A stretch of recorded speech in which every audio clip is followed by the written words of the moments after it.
Les proches de Jackson affirment que Michael ne voulait pas faire ses 50 concerts. Mais du côté de A.G. et des artistes qui ont côtoyé le King of Pop lors des répétitions, ce n'est pas du tout le même son de cloche. Il me disait qu'on pouvait tourner pendant une année, qu'on pouvait tourner pendant 5 ans si on voulait. Mais il a dit qu'il était OK pour les 50 spectacles? Non, ce n'était pas juste 50, c'était plus. 50 en Angleterre, mais il devait y en avoir d'autres après. Il était d'accord avec ça? Il n'a pas dit « Oh mon Dieu », il ne l'a pas dit comme ça. Il était plutôt du genre enthousiaste par rapport à l'avenir. Il me disait qu'on pouvait aller en Afrique, en Égypte, au Japon ou en Allemagne. Il me parlait aussi de ses plans pour la tournée. Alors où est la vérité? Michael était-il vraiment heureux de s'engager pour une longue tournée? Ou s'est-il retrouvé pris au piège en signant un contrat qu'à l'évidence, il avait mal lu? La clé de l'énigme porte peut-être un nom, Dr Tommy Tommy, le nouveau manager de Michael, présent aux côtés de l'artiste le jour de la signature du fameux contrat. Le manager, membre de Nation of Islam, entre dans la vie de Jackson lors du procès pour abus sexuels en 2005. On va voir graviter autour de lui des armoires à glace, c'est-à-dire des gardes du corps, des gens qu'on identifie très vite comme appartenant à Nation of Islam, qui est un groupe extrêmement radical, homophobe, antisémite, qui est vraiment un versant de l'islamisme américain extrêmement dur. Au moment où le procès débute, ces gens-là ont été ôtés de son environnement proche, mais il en restera des traces. La preuve, c'est que Tommy Tommy, quelques années plus tard, réussira quand même à réapparaître dans son environnement très proche. Voici Majestic Magnificent, un ami de 30 ans de Michael Jackson. Pour lui, pas de doute, le King of Pop était sous l'influence de son manager Tommy Tommy lorsqu'il a signé ce contrat. Il craignait Tommy. Peut-être pas de manière physique, mais à cause du pouvoir. La signature, vous voyez? Je ne sais pas, mais j'ai entendu. J'ai des sources qui m'ont dit qu'il craignait vraiment le Dr Tommy. Il a été employé par cette société.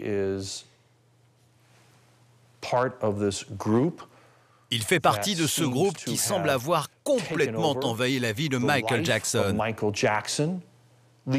laissant sa famille, ses frères, ses sœurs, ses parents complètement exclus. Les gens de la sécurité m'ont empêché d'entrer en contact avec lui. Majestic était souvent là quand j'essayais d'aller lui parler.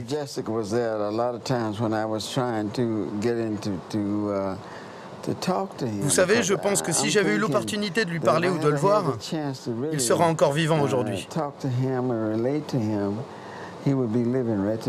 Voici un document exceptionnel. Michael Jackson se confie au téléphone à June Gatlin, sa conseillère spirituelle. Nous sommes le 23 septembre 2008. Tommy Tommy est au cœur des débats.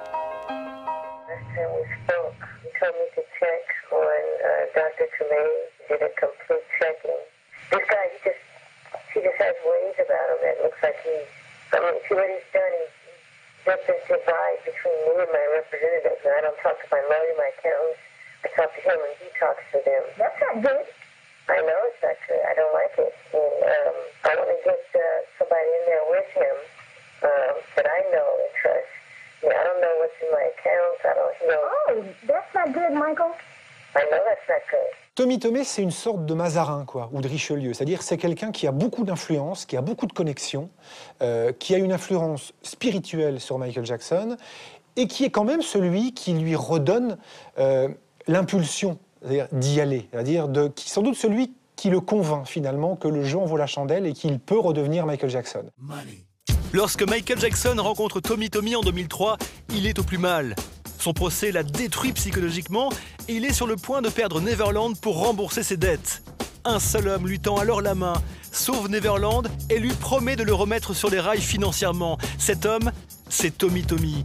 C'est lui qui va négocier avec A.G. le retour du King of Pop sur scène, en espérant effacer les dernières dettes de son précieux client.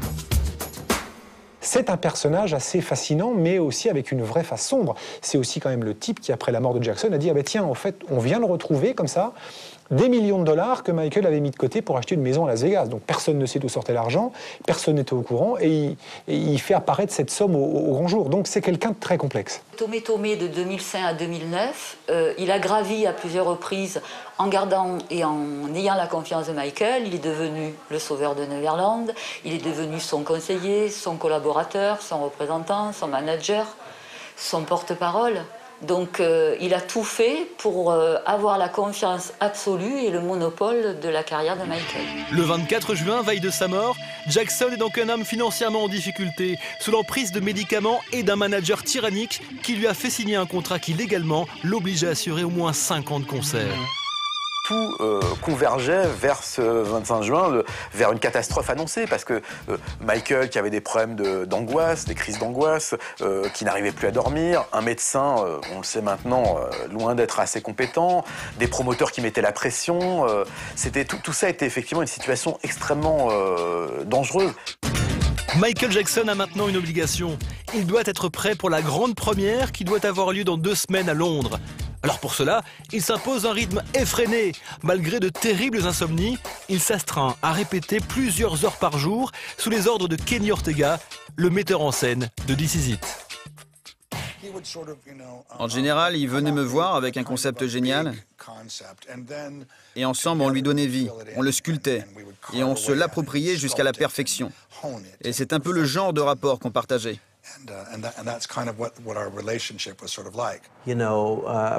On avait un rythme bien calé. Il arrivait à 11h environ. On se rassemblait et les chanteurs étaient là, l'orchestre et les danseurs aussi. Michael s'entraînait seul chez lui et il venait après pour s'entraîner avec les danseurs.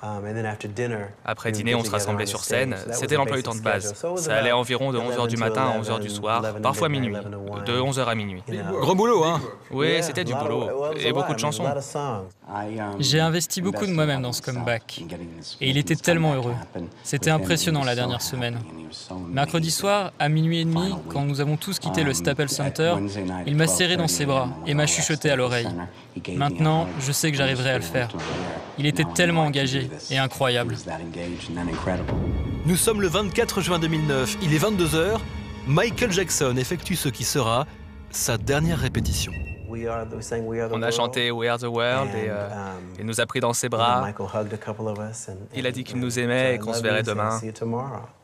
Je me rappelle qu'il est passé près de moi, qu'il m'a serré dans ses bras. Il a dit « Je t'aime, merci ». Et j'ai répondu « À demain ». Il était de bonne humeur. Il a même ajouté « Super entraînement ». C'était exactement comme les autres soirs. Quand on a fait notre numéro spécial à Match, on a eu tout de suite les gens qui étaient à la dernière répète, qui ont raconté ce qu'on a écrit et ce qui a été répété depuis 10 000 fois. Il n'était pas bien, il n'était pas à l'aise, il était très angoissé. Mais la veille, il avait fait un filage complet qui était formidable. Nous sommes le 25 juin, il est minuit et demi. Michael quitte le Staples Center. Il rentre chez lui dans sa villa du 100 Carolwood Drive. Sont présents ses enfants, sa cuisinière Kate Chase, son garde du corps Alvarez et le docteur Conrad Murray qui veille sur la santé de la star depuis 6 semaines. Comme d'habitude, le docteur donne à Jackson 10 mg de Valium afin qu'il s'endorme. Il est 1h30. Mais ce soir, ça ne marche pas. Alors aux environs de 2h, Murray injecte à Jackson 2 mg de lorazépam, sans succès. 1 heure plus tard, Murray injecte 2 mg de midazolam, mais cela ne change rien. Alors à 5h du matin, Murray injecte 2 nouveaux milligrammes de lorazépam, puis 2 mg de midazolam à 7h30. Michael Jackson reste éveillé. Vers 10h40, Jackson reçoit 25 mg de propofol dilué avec de la lidocaïne. Michael Jackson s'endort. À 12h22, le Los Angeles Fire Department reçoit un appel. Monsieur, nous avons ici un homme qui a besoin d'aide. Il ne respire plus. Il ne respire plus et nous avons besoin... On essaie de le réanimer, mais il ne... Ok, quel âge a-t-il? Il a 50 ans. 50 ans, ok. Il n'est pas conscient, il ne respire plus? Voilà, il ne respire plus. Et il n'est pas conscient? Non, il n'est plus conscient. Ok, d'accord. Il est par terre? Où est-il en ce moment? Il est sur le lit. Oui, il est allongé sur le lit. Ok, mettez-le par terre. Mais il y a un médecin personnel ici, à ses côtés. Ah, vous avez un médecin sur place? Oui, mais il ne répond à rien. Non, il ne répond ni au massage cardiaque, à rien. D'accord. Est-ce que quelqu'un a vu ce qui s'était passé? Non, juste le médecin. Le médecin est le seul présent ici. Docteur, si vous pouviez juste... Si vous pouvez, s'il vous plaît. Ok, je viens d'envoyer ces informations à mes secouristes. Ils sont en chemin, ils arrivent. Merci. Il est en train d'essayer de le ranimer, mais il ne répond à rien. S'il vous plaît. D'accord, on arrive.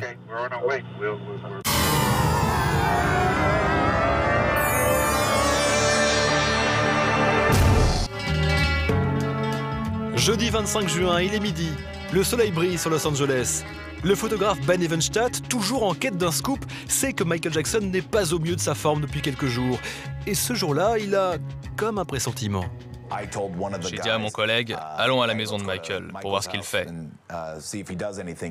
En dehors des répétitions, il n'avait pas quitté la maison depuis plusieurs jours. Pas de docteur, rien. Je crois que j'ai dit, peut-être que demain il sortira.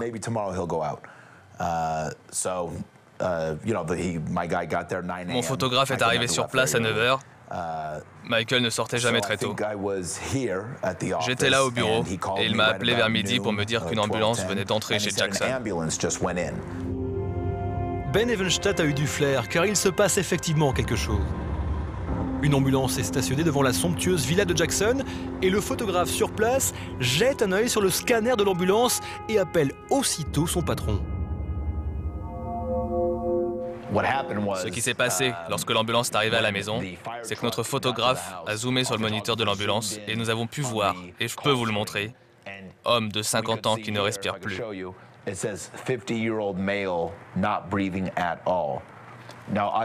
Évidemment, nous savons que Michael a 50 ans. Vous voyez, il y a la bonne adresse, ainsi que toutes les autres informations. On s'est dit, c'est un homme de 50 ans, ok, c'est Michael, qui ne respire pas du tout. Bon là, nous savions que c'était très très grave. Immédiatement, Ben Evenstadt se rend au domicile du chanteur, muni d'une caméra vidéo. Et arrivé sur place, il filme la scène et assiste à un étrange ballet. Tous ceux qui étaient dans la maison, la cuisinière, la nounou, ils sont tous partis. Toutes les 2 minutes, les portes s'ouvraient et quelqu'un sortait. Et ensuite, les portes se refermaient. En fait, ils faisaient sortir tout le monde. C'était très étrange, très très étrange.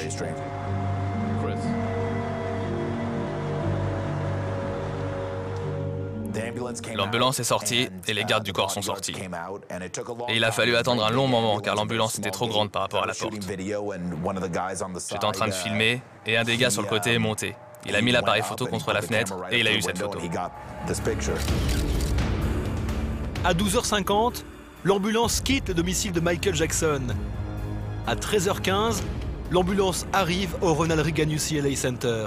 Michael Jackson est admis aux urgences sous le pseudonyme de Saul Sean. Les membres du clan Jackson, eux, apprennent la nouvelle. J'étais avec le père de Michael Jackson. Nous avons appris la nouvelle en même temps. Nous étions à Las Vegas, dans le Nevada, et j'étais avec Joe. La première personne qui a appelé, c'est frère Michael. Frère Michael, c'est un de ses gardes du corps. Il nous a dit, « Monsieur Jackson, Michael est très faible.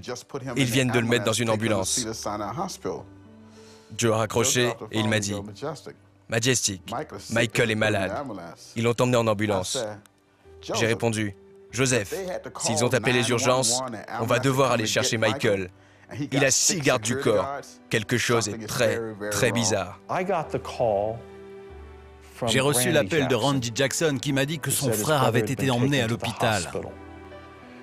Il a dit « Brian, ça ne va pas bien, c'est grave. » Qu'est-ce qui s'est passé, Randy? Il m'a répondu « Je ne sais pas, viens vite à l'hôpital, ça va mal. »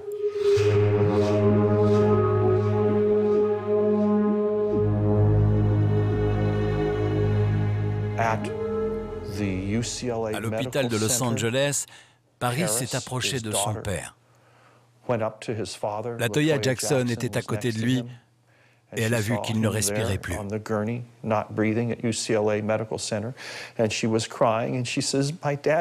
Elle a dit « Mon père avait si froid, il avait si froid, il n'arivait pas à se réchauffer, il allait souvent se réchauffer près de la cheminée et maintenant, regardez-le !»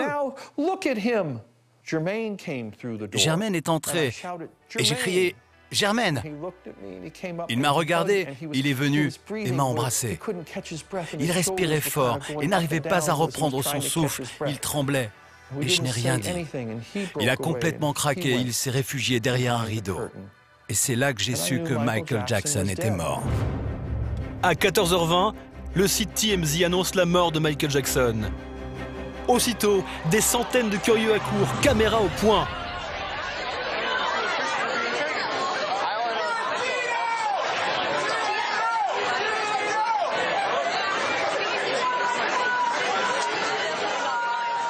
À peine 6 minutes plus tard, Jermaine Jackson, le frère du roi de la pop, s'avance devant les journalistes. Mon frère, le légendaire roi de la pop, Michael Jackson, est décédé jeudi 25 juin 2009 à 14h26. Michael serait mort d'un arrêt cardiaque chez lui. Mais la raison de son décès reste inconnue. Jusqu'à ce que les résultats de l'autopsie nous en apprennent plus, notre famille demande que les médias respectent notre intimité pendant cette période difficile. Et nous serons avec toi, Michael, pour toujours.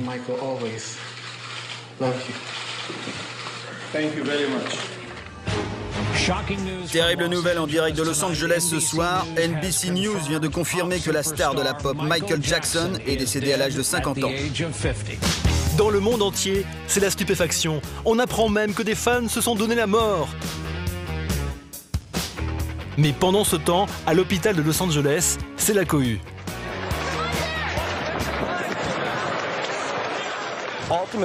Quand la nouvelle a été annoncée que Michael était bien mort, un silence a envahi la foule et une chose très étrange s'est produite. Tout le monde a commencé à scander. Michael, Michael.